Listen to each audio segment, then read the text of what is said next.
Chapter 1. Sanctuary and Silence. The soft hum of jazz floated through the workshop like a lazy river, curling around shelves stacked with tools and half-finished projects. A mellow saxophone riff drifted from the old speaker Alan had repaired years ago, its sound warm and imperfect, like a memory that refused to fade.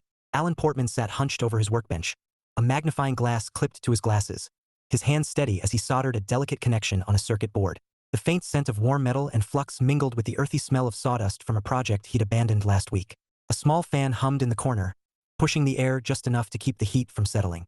This was his sanctuary, his decompression chamber, the one place where the world's noise couldn't reach him. The workshop wasn't just a workshop, it was practically a second home.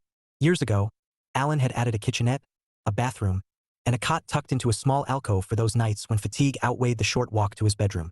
It was part apartment, part mad scientist lair, and entirely his.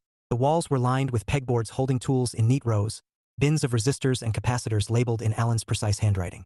A whiteboard stood against the far wall, covered in equations and sketches of his latest obsession, an AI-controlled mobile assistant. He adjusted the magnifying glass, the soldering iron tip glowing orange as he touched it to the board. A tiny bead of silver bloomed and hardened. Perfect. Alan didn't rush anymore. Not through projects, not through life. He'd learned the hard way that rushing only led to disappointment. 8 years ago, his last relationship had ended with a quiet thud, a 5-year investment of time, money, and emotion reduced to a polite goodbye and a hollow wish for happiness. He hadn't yelled, hadn't begged. Logic told him crying wouldn't change a thing. So he let her go with a calm nod and a sincere wish for her well-being. She'd looked confused, almost offended by his lack of theatrics. But Alan wasn't built for drama.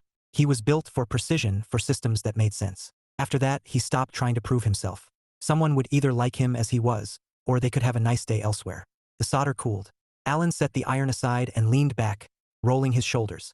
That's when he felt it, the prickling sensation of being watched. He glanced toward the open door. A boy stood there, half in shadow, half in the golden spill of the setting sun. 15, maybe, skinny, with a mop of brown hair and eyes too big for his face. Eyes that were locked on Alan's workbench like it held the secrets of the universe. Alan recognized him.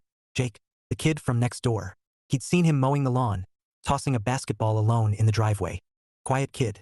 Lived with his mom. Alan had never seen a father around. Jake didn't say a word, just stood there, curiosity radiating off him like heat. Alan didn't speak either. He simply reached for the spare stool tucked under the bench, slid it out with a scrape and turned back to his work.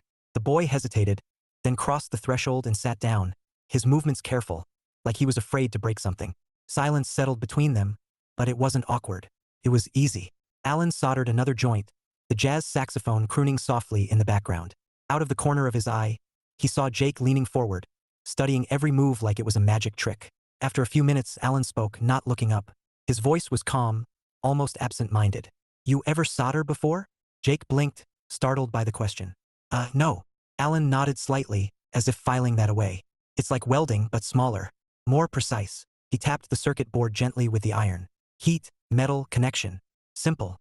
Jake didn't answer, but his eyes stayed locked on the board. Alan reached for a small tray and slid it toward the boy. Inside were magnets, a tiny motor, and a battery pack. Play with those, he said. See what sticks. Jake hesitated, then picked up a magnet, turning it over in his hands. Alan watched him out of the corner of his eye, noting the way the kid's brow furrowed in concentration. Good sign. They stayed like that for an hour, Alan soldering, Jake experimenting silently. The only sounds were the jazz, the hum of the fan, and the occasional clink of metal on metal. Finally, Jake stood, gave Alan a quick nod, almost a bow, and slipped out without a word. Alan didn't react. He just kept working, though his mind wandered. He remembered being 15, hungry for knowledge, desperate to understand how things worked. His father had fed that hunger, introducing him to different careers, different worlds. Electrical engineering had caught his eye and never let go. Alan smiled faintly at the memory, then powered down the soldering iron. As he turned off the lights, one thought lingered, the curiosity in that boy's eyes. And maybe something else, something Alan had almost forgotten. Hunger. Not for food. Not for success. For purpose. For proving himself. Chapter 2. Silent Lessons. The next few weeks unfolded like a quiet ritual. Every evening, just as the sun dipped behind the rooftops and the workshop lights glowed warm against the twilight, Alan found himself expecting the soft shuffle of sneakers on the gravel path. He never admitted it, not even to himself at first, but he noticed when Jake didn't show. On those nights, the silence felt heavier than usual, like the jazz playing in the background was trying too hard. Jake never knocked. He didn't need to. The door was always open, and Alan always had something waiting on the workbench. The first time, it was a handful of magnets and a sheet of paper with neat, block letter instructions. Experiment. Magnetic fields. Observe attraction and repulsion. Sketch what you notice. Jake didn't say a word. He just sat on the stool Alan had left out, picked up the magnets, and started moving them around like he was discovering a secret language. Alan kept working on his circuit board, pretending not to watch. But he did. Out of the corner of his eye, he saw the boy's brow furrow, then lift in surprise when the magnets snapped together. That spark of curiosity, it was familiar. It reminded Alan of himself at 15, hunched over a radio kit his father had brought home, wondering how invisible forces could make sound. The next visit, Alan upped the ante. A small electric motor, a battery pack, and another sheet of instructions. Goal, make it spin.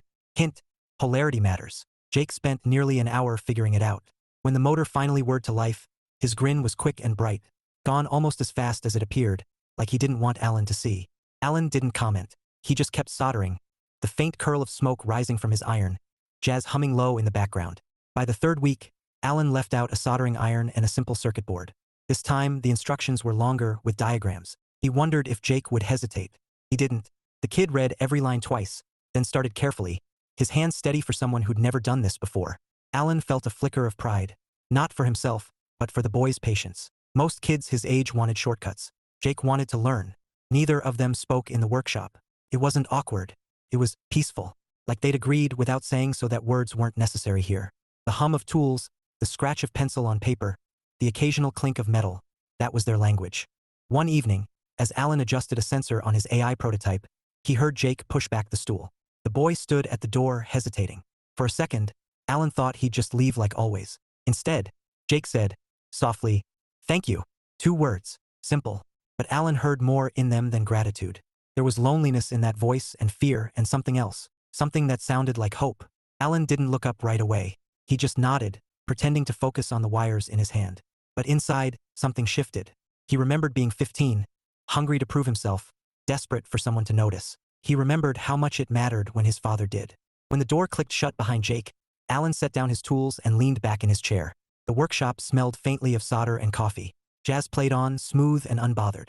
Alan stared at the circuit board, but his mind wasn't on electronics anymore. Maybe he thought it was time to do more than leave instructions. Chapter 3. The mother appears. Alan was tightening a bracket on the AI's chassis when he heard voices outside, one familiar, one not. He glanced toward the open door. Jake stood there, half-turned, talking to a woman in a soft gray sweater and jeans. Her hair was pulled back in a loose bun, a few strands escaping like they had better things to do. She looked tired, but not in a defeated way, more like someone who'd been carrying too much for too long and still managed to smile. Jake noticed Alan looking and stepped aside. This is my mom," he said, almost sheepish. The woman smiled, a little uncertain. "Hi, I'm Claire." Her voice was warm, but cautious, like she wasn't sure if she was interrupting something important. Alan wiped his hands on a rag and stood. "Alan Portman," he said simply. He wasn't much for small talk, but he managed a polite nod. Claire's eyes swept the workshop, tools neatly arranged, wires coiled like obedient snakes, the faint hum of jazz in the background. "Jake talks about this place all the time," she said. "I just wanted to see for myself. And thank you." Alan raised an eyebrow. "For what?" "For whatever you're doing," she said, gesturing toward Jake, who was pretending to examine a circuit board like it was the most fascinating thing in the world. "He's different lately. Happier. More confident. I don't know what you said to him, but I didn't say anything," Alan interrupted, his tone matter-of-fact. "Just gave him a stool and some instructions." Claire blinked, then laughed softly. "Well, whatever you're doing, it's working." Alan shrugged. "He's a smart kid. Just needed something to sink his teeth into." Claire tilted her head, studying him. "You don't talk much, do you?" Alan considered that. "Only when necessary," she smiled. "That explains why Jake likes you. He says you don't ask a million questions." Alan smirked faintly. "I figure if he wants to talk, he will. If not, silence works." Claire chuckled. "You'd hate my job. I'm in customer service. Silence is frowned upon." Alan's lips twitched. "Sounds exhausting." "You have no idea," she said, rolling her eyes. "People call to complain about things they bought 5 years ago, like I personally broke their toaster." Alan deadpanned. "Did you?" She laughed, really laughed this time, and Alan felt something loosen in his chest. He wasn't sure if it was the sound or the fact that he'd made it happen. Her gaze drifted to the AI prototype sitting on the bench like a half-built pet. "What's that?" she asked. "Home office assistant," Alan said. "AI controlled. Still in testing." Her eyebrows lifted. "That sounds complicated." "It is," Alan said, deadpan. Then, After a beat, added, keeps me out of trouble. Claire grinned. Does it also do laundry? Because if so, I'll take two. Alan shook his head. Not yet, but it can remind you to do laundry. She said, pretending to think. So basically, it nags? Alan allowed himself the smallest smile. Efficiently. Claire laughed again, and Alan felt that gear click into place. The one he didn't know was missing. He wasn't sure what to do with it, so he did what he always did. Nothing. Just stood there, rag in hand, pretending he wasn't suddenly aware of how quiet his life had been. Jake broke the moment by clearing his throat. Mom, can I stay a little longer? Claire glanced at Alan. If it's okay with you. Alan nodded. Sure. She hesitated at the door, then said, thank you, Alan. Really. He didn't say, you're welcome. He just nodded again, but his mind was already turning. Not about circuits or code, but about the way her voice softened when she said his name. Chapter 4. Jake's confidence grows. The workshop had become a second home for Jake. Alan noticed it in the way the boy walked in now. Less hesitant, more purposeful. He didn't hover at the door anymore. He came straight to the bench, dropped his backpack on the floor, and scanned the day's project like a detective about to crack a case. Tonight, Alan had left out a small box of gears, a motor, and a note. Goal: build a simple gear train. Bonus: make it spin without sounding like a dying lawnmower. Jake grinned when he read it. You're funny, he said, the words slipping out before he realized Alan was watching. Alan raised an eyebrow. That's debatable. Jake smirked and got to work. Alan returned to his AI prototype, but he kept an ear open. The kid hummed under his breath as he assembled the gears, muttering things like, okay, that's not supposed to go there, and why do you hate me, tiny screw? Alan didn't comment, but the corner of his mouth twitched. He liked the sound of Jake talking to himself. It meant he was comfortable here. Half an hour later, the gear train spun smoothly. Jake pumped a fist in the air. Yes, victory. Alan glanced over. Not bad. Jake grinned. You should have seen my science project last year. It was tragic. Alan set down his soldering iron. What was it? A volcano, Jake said, grimacing. Except the baking soda didn't fizz. It just sat there, like a sad pile of dirt. Alan deadpanned. Sounds like a metaphor. Jake laughed, and Alan felt that quiet satisfaction again. The kind that didn't need applause. Just knowing he'd helped the kid find something he was good at was enough. Later that week, Claire stopped by again, this time with a plate of cookies. Peace offering, she said, holding it out like a white flag. Alan frowned. For what? For invading your workshop last time, she said, smiling. And for letting Jake monopolize your evenings. Alan took the plate, more out of politeness than hunger. You didn't invade, and he's not monopolizing anything. Claire stepped inside, glancing around like she was still trying to figure Alan out. He talks about you a lot, she said. About the projects. About how you don't treat him like a kid. Alan shrugged. He's not a kid. Not really. He's curious. That's rare. Claire smiled softly. You know, I think you've done more for him in a month than I have in a year. Alan shook his head. You're his mom. That's not true. She tilted her head. You don't sugarcoat things, do you? Not my style, Alan said. Sugar attracts ants. Claire laughed. A warm, genuine laugh that made Alan's chest tighten unexpectedly. He wasn't sure if it was the sound or the way her eyes crinkled when she smiled. Either way, he found himself looking at her a little longer than necessary. Jake burst in before Alan could think too much about it, holding up a sketch. Mom, look, I'm designing an automatic gate opener. Claire blinked. You are? Yep, Jake said proudly. Alan's gonna help me build it. Alan nodded. Good idea. Practical. Claire looked between them, her expression softening. You two make a good team. Alan didn't reply. He just set the plate of cookies on the bench and reached for a wrench, pretending he wasn't suddenly aware of how much he liked the sound of that. Chapter 5. Sparks in the silence. The workshop had become a second home for Jake, and, increasingly, a familiar stop for Claire. At first, she only came by to pick up her son, lingering at the door with polite thanks. But lately, she stayed. Sometimes for 5 minutes, sometimes for 20, leaning against the doorway while Jake soldered wires with the concentration of a surgeon. Tonight, she stepped inside. Alan noticed immediately. Claire had never crossed the threshold before. She looked around like she was entering a different world. One filled with neat rows of tools, humming machines, and the faint scent of coffee and solder. Jazz played softly in the background, a saxophone weaving through the quiet like it belonged there.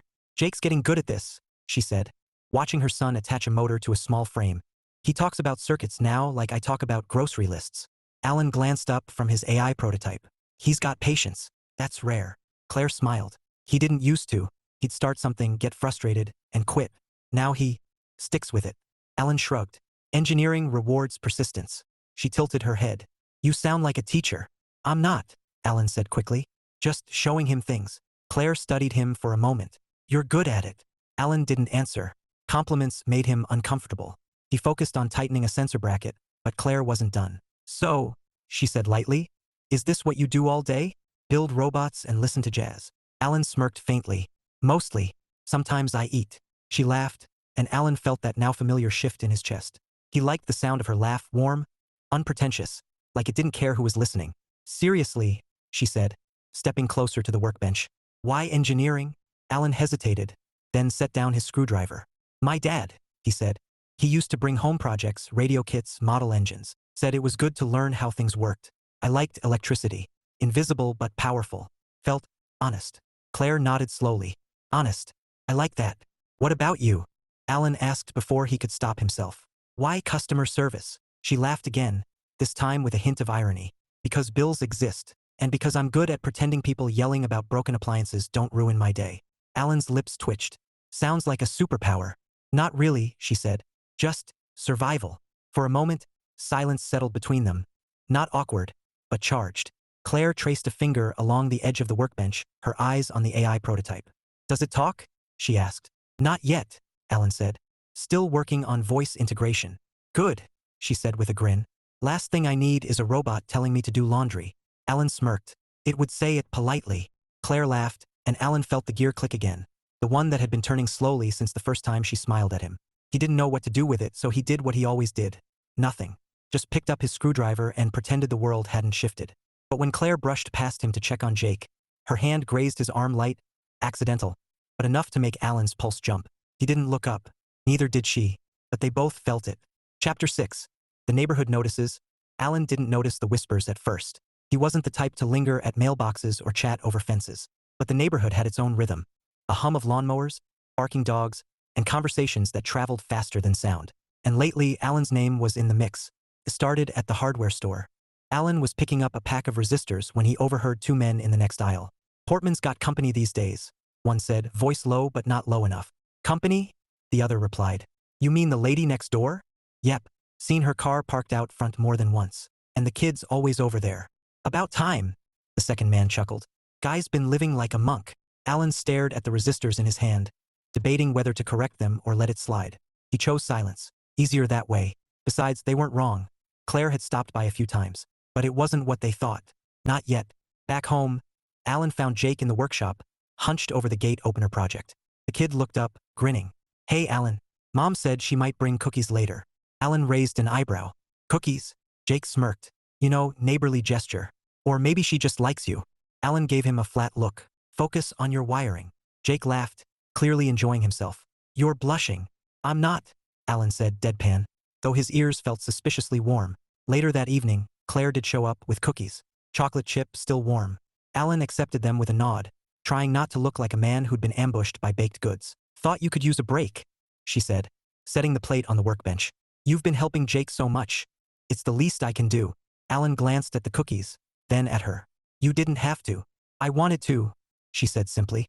Then, with a teasing smile, unless you're allergic to kindness. Alan almost smiled back. Almost. I'll manage. They shared a quiet laugh, and for a moment, the workshop felt different, warmer, like the jazz wasn't the only thing filling the space. Outside, a car slowed as it passed, the driver craning their neck toward the open door. Alan didn't notice. Claire didn't either. But the neighborhood grapevine had just gotten fresh material. Chapter 7. The AI assistant comes alive. Alan stared at the sleek, half-finished frame of his AI assistant like a general inspecting a soldier before battle. Weeks of soldering, coding, and late-night debugging had led to this moment. The prototype sat on the workbench, its polished casing gleaming under the fluorescent lights, sensors blinking like curious eyes. He tapped a key on his laptop. The assistant whirred softly, wheels engaging, and then, unexpectedly, spoke.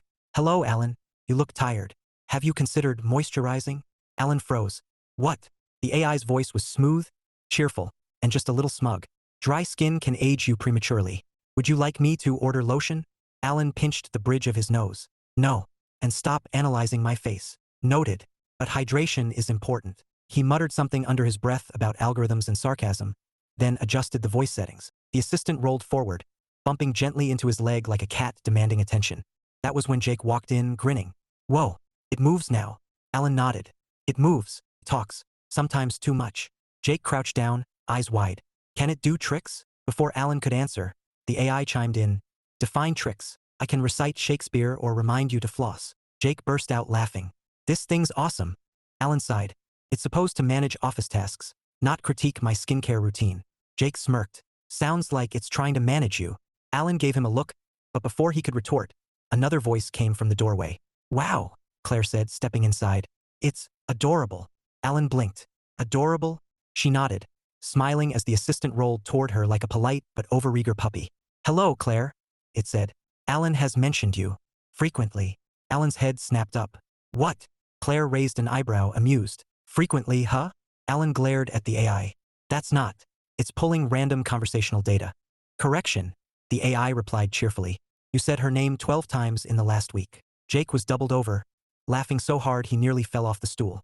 Claire covered her mouth, trying not to laugh but failing spectacularly. Alan muttered, I need to rewrite its filters. Claire crouched to examine the assistant, still smiling. You built this? From scratch? Alan nodded, suddenly feeling like he was under a spotlight. Yeah, it's a work in progress. It's incredible, she said softly, and for a moment, Alan forgot about the AI's betrayal.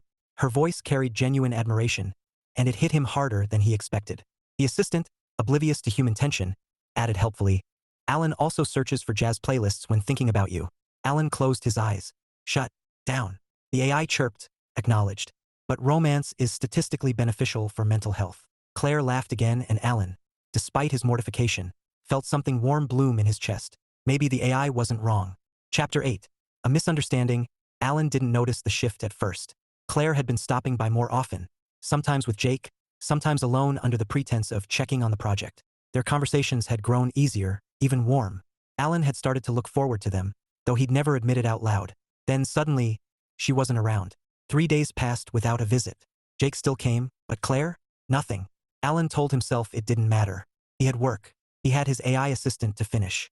He had plenty of things that didn't involve wondering why a woman hadn't stopped by. Still, when he saw her across the street one afternoon, talking to someone, a man, Alan felt something tighten in his chest. The guy was tall, well-dressed, laughing at something Claire said. She laughed too, and Alan hated how much he noticed. He turned back to his workbench, jaw set.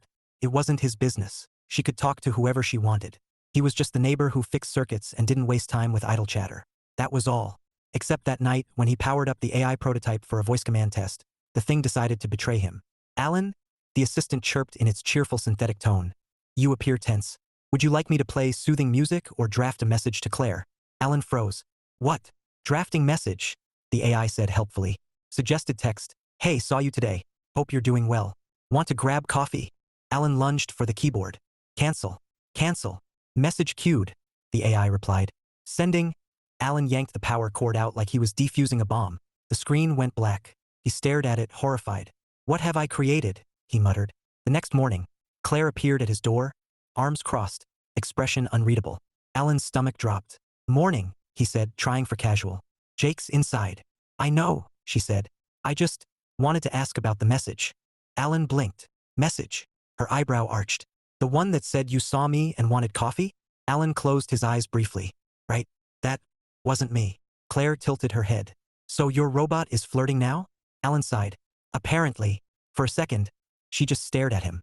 Then, to his surprise, she laughed. A bright, genuine laugh that made his ears burn. Well, she said, at least it has good taste. Alan stared, caught between relief and embarrassment. I'll fix that. Don't, she said, still smiling. It's kind of nice to know someone, or something, thinks I'm worth coffee. Alan opened his mouth, then closed it again. His brain was short-circuiting worse than his prototype. Finally, he managed, for the record, I do too. Her smile softened. Good to know. And just like that, she turned and walked back toward her house, leaving Alan standing in the doorway, wondering if his AI had just done him a favor, or started a war. Chapter 9. Clearing the air, Alan stood at the edge of his workbench, staring at the AI assistant like it had personally betrayed him. The misunderstanding had been stupid, Claire seeing him with an old friend at the hardware store, assuming something more. He hadn't realized until Jake showed up looking awkward and said, Mom thinks you're busy. Now Claire was here, standing in the doorway, arms crossed, expression guarded. The workshop felt smaller than usual. Alan set down the screwdriver slowly. You've been avoiding me, he said, voice calm but edged with something he couldn't name. Claire's chin lifted. I wasn't avoiding you. I was giving you space. Space. Alan's brow furrowed. For what? She hesitated, then sighed. Look, Alan, I saw you with someone. I thought. She stopped, shook her head. It doesn't matter. It matters if it made you pull away, he said quietly. His tone wasn't accusing, just steady, like he was troubleshooting a problem he wanted to fix.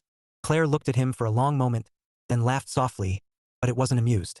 You're very direct. Engineering habit, Alan said. If something's broken, you find the fault and fix it. Her lips curved faintly. And what if the fault is me? Alan stepped closer, slow, deliberate. Then I tell you you're wrong. Claire blinked, startled. Alan. He held her gaze. She's an old friend. That's all. I'm not seeing anyone. He paused, then added. Except you. When you're here. The silence stretched, thick with things unsaid. Claire's arms loosened, her fingers brushing the edge of the doorframe like she needed something solid. Why? She asked softly. Why me? Alan's answer came without hesitation. Because you make this place feel less empty. His voice dropped, almost a whisper. Because when you laugh, I want to hear it again. Claire's breath caught. She looked down, then back up, eyes shining with something fragile and fierce all at once. You don't talk much, Alan. But when you do, he allowed himself a small smile. It's because I mean it. She stepped inside then, closing the distance between them until the scent of her shampoo, something clean and faintly floral, mixed with the warm tang of solder and coffee. I was scared, she admitted. I didn't want to misread things. You didn't, Alan said. His voice was steady, but his pulse wasn't. I like having you here. I like you. Her hand lifted, hesitated, then touched his arm lightly, just a brush of fingers against flannel. I like you too, she whispered. Alan covered her hand with his, firm but gentle. Good, he said, and for the first time in years, he felt something like certainty, and maybe hope, settle in his chest. The AI assistant chose that moment to chirp, emotional tension detected. Would you like me to play romantic jazz? Claire laughed, startled and warm, and Alan groaned. Ignore it, he muttered, but she was still smiling when she said, maybe let it play. Chapter 10. A date in disguise. Alan wasn't sure how it happened. 1 minute, he was explaining torque ratios to Jake over a half-built gate opener, and the next, Claire was inviting him to dinner.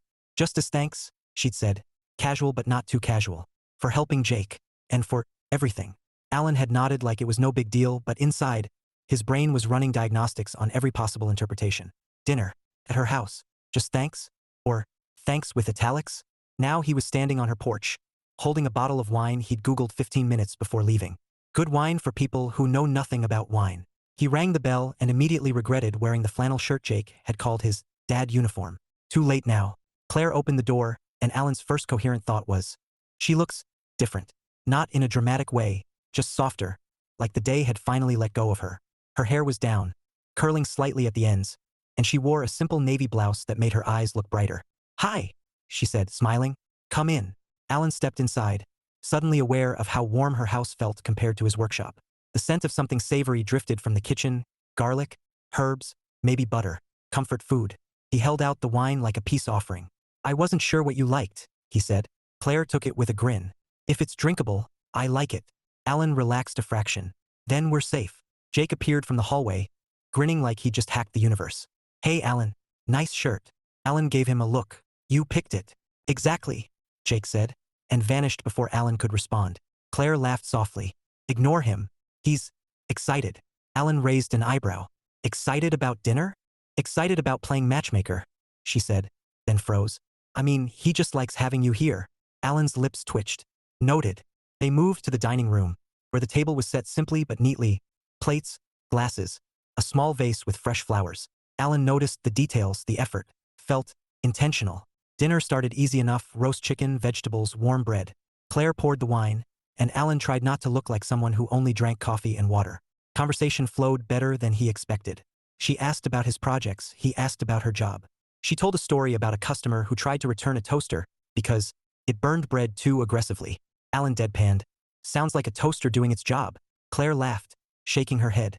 You'd be surprised how many people think appliances have personalities. Alan glanced toward his AI prototype in his mind and thought, if only they knew. Halfway through dinner, Claire leaned back, studying him. You're different, she said. Alan blinked. Different how? Most people talk to fill silence. You don't. Alan considered that.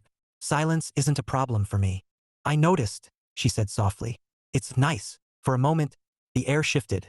Less casual, more charged. Alan felt it, like the hum of electricity before a storm. He wanted to say something. Something that mattered. But Jake barreled in with dessert. a plate of brownies that looked suspiciously uneven. I made these, Jake announced proudly. Alan eyed them. With what? A ruler and a chainsaw? Jake grinned. Close enough. Claire laughed, and the tension eased, but not completely. Alan caught her glance across the table, quick, warm, lingering just long enough to make his pulse trip. Later, when Jake disappeared again, probably to text his friend about Operation Mom Date, Claire walked Alan to the door. The night air was cool, carrying the faint scent of rain.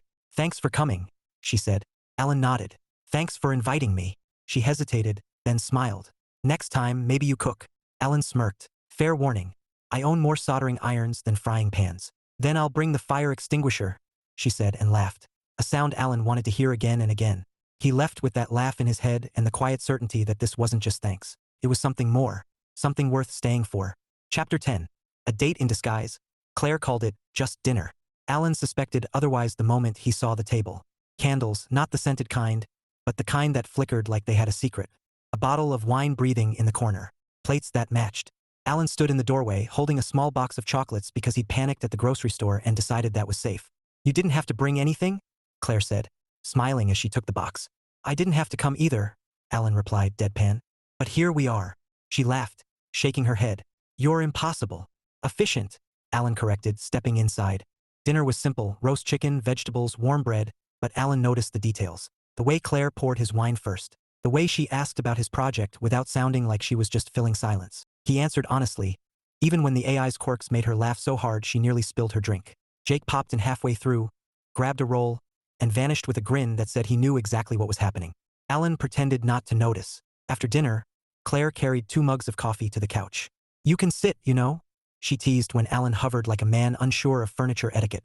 He sat carefully like the couch might judge him. Claire curled up on the other end, tucking one leg under her. The lamp cast a soft glow, and for a moment, Alan felt something he hadn't felt in years. Comfortable. This is nice, Claire said quietly. Alan nodded. Better than solder fumes. She laughed. I'll take that as a compliment. Silence settled, not awkward, but warm. Alan sipped his coffee, watching the steam curl like lazy smoke. Claire studied him for a moment, then said, You know, you're not what I expected. Alan raised an eyebrow.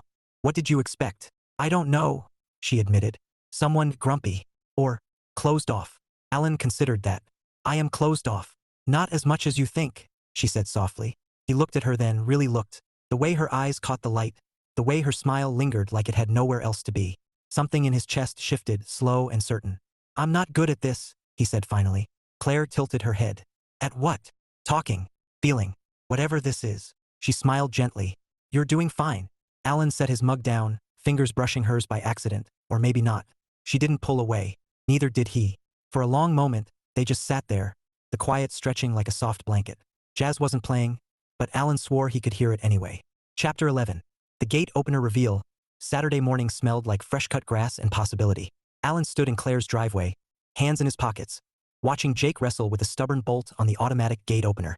The kid's tongue was poking out in concentration, a universal sign of determination. Alan had seen that look before in mirrors decades ago. Loosen it, don't fight it, Alan said, his voice calm, like he was explaining Ohm's law instead of basic mechanics. Jake grunted. It stuck. Alan crouched beside him, gave the wrench a gentle twist, and the bolt surrendered with a metallic sigh. Physics, Alan said dryly. Not brute force. Jake shot him a look. You could have told me that 5 minutes ago. I did, Alan replied deadpan. You weren't listening. Claire laughed from the porch, holding 2 glasses of lemonade. He gets that from me, she said. Selective hearing. Alan glanced up, and for a moment, the sunlight caught her hair just right. He looked away before his thoughts wandered somewhere he wasn't ready to admit. The installation took another hour. Wires tucked neatly, sensors aligned, motor calibrated. Alan guided, Jake executed. When they finally stepped back, the gate stood like a soldier waiting for orders. Ready? Jake asked, eyes bright. Alan nodded. Hit the switch. Jake pressed the button. The motor hummed. The gate slid open smooth as silk. Claire clapped her hands, laughing like a kid. It works. Jake grinned so wide Alan thought his face might crack. I did it. Alan corrected him gently. We did it. Jake shook his head. No, you just made sure I didn't blow up the neighborhood. Alan's lips twitched. That's a valuable contribution. Claire walked over, handing Alan a glass. Seriously, thank you, she said softly. This means a lot. Alan shrugged, but his voice was quieter than usual. He did the work. Claire's eyes held his for a beat longer than necessary. You helped him believe he could. Alan didn't know what to say to that, so he sipped his lemonade and let the silence speak for him. The backyard celebration. Claire wasn't ready to let the moment end. "Stay for lunch," she said suddenly. "We've got burgers." And Jake insists on showing off. Alan hesitated, his default setting, but Jake was already grinning like a conspirator. "Come on, Alan. You can't just leave after the big reveal." Alan sighed, pretending to weigh the pros and cons. "Fine. But only if the burgers aren't burnt." Claire smirked. "I make no promises." They moved to the backyard, where a small grill smoked gently under Claire's watchful eye. Alan sat at the picnic table, watching Jake dart around like he'd invented electricity. The boy pressed the gate button every 5 minutes, just to hear the motor hum. "Pretty soon," Alan said dryly, "that motor's going to file a complaint." Jake grinned. "It's fine. It loves me." Claire laughed, sliding a plate in front of Alan. "He's proud. Let him have his moment." Alan looked at the burger, perfectly cooked, despite her earlier disclaimer. "Not burnt," he said, almost impressed. "Miracles happen," Claire replied, settling across from him. The conversation flowed easier than Alan expected. Claire teased him about his mad scientist lair. Alan countered with stories about projects gone wrong, like the time a prototype vacuum tried to eat his socks. Jake chimed in with jokes that made Claire groan and Alan smirk. For a while it felt normal, comfortable, like this wasn't a favor or an obligation, but something that belonged. When lunch ended, Jake leaned back in his chair, grinning. "You know," he said, eyes flicking between Alan and Claire, "you two make a good team." Claire shot him a look. "Jake." Alan raised an eyebrow. "He's not wrong." Claire laughed, shaking her head, but her cheeks were pink. Alan noticed and didn't mind. As the afternoon sun stretched long shadows across the yard, Alan realized something. He didn't want to rush home to his workshop. For the first time in years, he was exactly where he wanted to be. Chapter 12. Love in the workshop. The workshop was quiet except for the soft hum of the heater and the faint strains of jazz drifting from the old speaker in the corner. Alan sat at his workbench, tools neatly arranged, the AI prototype standing like a silent sentinel beside him. He wasn't working. Not really. He was waiting. Claire had texted earlier. "Jake's at a friend's house. Mind if I stop by?" Alan's reply had been simple. "Doors open." Now, footsteps crunched on the gravel outside. The door creaked, and there she was, framed in the glow of the overhead lamp, wearing a navy sweater and jeans, hair loose around her shoulders. For a moment, Alan forgot how to breathe. "Hi," she said softly, closing the door behind her. "Hope I'm not interrupting." Alan shook his head. "You're never interrupting." She smiled at that, small, but real, and walked over, her eyes sweeping the familiar chaos of wires and tools. "This place, it's so you," she said, settling onto the stool Jake usually claimed. Alan raised an eyebrow. "Messy. Focused," she corrected. "Like everything here has a purpose." Alan considered that. "It does." Claire rested her elbows on the bench, studying him. "You always seem so certain." Alan gave a quiet laugh. "Circuits are easy. People, not so much." Her smile softened. "You're doing fine." Silence stretched, warm and heavy with things unsaid. Alan reached for a rag, then set it down again. "Claire," he began, voice low, careful. "I'm not good at this." "At what?" she asked gently. "This," he said, gesturing vaguely between them. "Talking, feeling, whatever this is." She tilted her head, eyes steady on his. "You don't have to be perfect at it. You just have to be honest." Alan swallowed, the words sticking like solder on a cold joint. "I like having you here," he said finally. "And Jake, good. Better than I expected." Claire's breath caught, just a little. "It's good for me too." Alan stepped closer, slow like he was approaching something fragile. Her hand rested on the edge of the bench, and his fingers brushed hers, light, tentative. She didn't pull away, neither did he. For a long moment, they just stood there, the quiet wrapping around them like a soft blanket. Jazz played on, smooth and unbothered, as if it had been waiting for this. Alan's voice was barely above a whisper. "I don't want to guess anymore." Claire smiled, warm, certain, and closed the distance between them. Her hand slid into his, and when he leaned in, the kiss was gentle, unhurried, like two people who'd spent years learning patience and finally decided to use it. When they pulled back, Claire laughed softly, her forehead resting against his.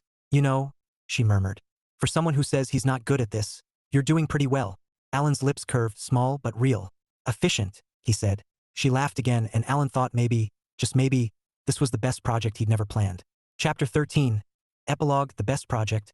6 months later, Alan's workshop looked different. Not messy. Alan would never allow that, but fuller. A second workbench stood against the far wall, cluttered with Jake's half-finished projects. A solar-powered phone charger, a drone missing one propeller, and something that looked suspiciously like a robot arm. Jazz still played softly in the background, but now it competed with laughter drifting in from the backyard. Alan stepped outside, coffee mug in hand. Claire was at the picnic table, sunlight catching her hair as she sliced fruit for lunch. Jake was showing off his latest creation, a remote-controlled lawn mower that Alan had reluctantly agreed to supervise. The mower zigzagged across the grass like it had a vendetta against dandelions. "Looks like it works," Alan said, deadpan. Jake grinned. "It's efficient." Alan smirked. "You've been spending too much time with me." Claire laughed, shaking her head. "He's quoting you now. I'm doomed." Alan sat beside her, the quiet settling in like an old friend. Except it wasn't the same quiet as before. This one was warm, alive, filled with voices he didn't know he'd been missing. The AI assistant rolled out of the workshop just then, its sensors blinking. "Reminder," it said in its cheerful synthetic tone. "Alan, you promised Claire a proper date this weekend. Suggestion: Italian restaurant. Romantic lighting. Low probability of solder fumes." Claire covered her mouth, laughing. "You programmed it to nag?" Alan sighed. "It learned that on its own." Jake snorted. "Best feature yet." Alan looked at Claire, and for a moment everything else faded, the mower, the AI, the half-built projects. Just her smile, steady and certain, like a promise he never thought he'd get. He reached for her hand, fingers brushing hers. "Guess I should listen to it," he said quietly. Claire squeezed his hand. "For once, yes." Alan smiled, small but real, the kind that felt earned. He'd spent years building machines, chasing precision, living in silence. And somehow, without planning it, he'd built something better. A life that hummed with laughter, warmth, and second chances. The AI beeped again. End of reminder. Also, Jake's mower is about to hit the mailbox. Alan stood, muttering, "Figures," as Claire laughed and Jake scrambled after his rogue invention. And for the first time in a long time, Alan didn't feel like he was fixing something. He felt like he was home.